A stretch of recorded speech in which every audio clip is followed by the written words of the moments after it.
ಅನ್ನದಾತರು, ಆಶ್ರಯದಾತರು ಆದ ಕನ್ನಡ ನಾಡಿನ ಎಲ್ಲ ನನ್ನ ತಂದೆ ತಾಯಿಗಳಿಗೆ ನಿಮ್ಮ ದೊಡ್ಡಣ್ಣನ ಭಕ್ತಿಪೂರ್ವಕವಾದಂತಹ ನಮಸ್ಕಾರಗಳು.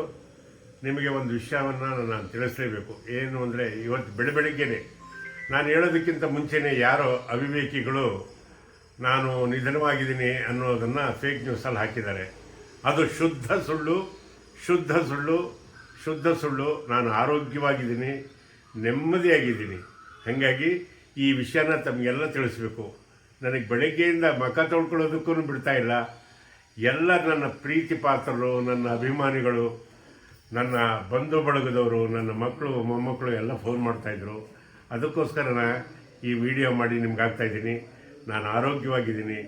ಎಲ್ಲಿವರೆಗೂ ನಿಮ್ಮ ಆಶೀರ್ವಾದ ಚೆನ್ನಾಗಿರುತ್ತೋ ನಾನು 100 ಕಾಲ ಚೆನ್ನಾಗಿರ್ತೀನಿ ಅನ್ನೋದೇ ನನ್ನ ನಂಬಿಕೆ. ನನ್ನ ಮೇಲೆ ಈ ರೀತಿ ಪ್ರೀತಿ ವಿಶ್ವಾಸ ಇಟ್ಟಿದ್ದಕ್ಕೆ ಎಲ್ಲರಿಗೂ ವಂದನೆ. ಆ ಕಿಡಿಗೇಡಿಗಳನ್ನಂತೂ ಬಿಡಲ್ಲ, ಬೆನ್ನತ್ತಿ ಅವರಿಗೆ ಒಂದು ಪನಿಷ್ಮೆಂಟ್ ಮಾಡಿಸ್ತೀನಿ. ನಮಸ್ಕಾರ.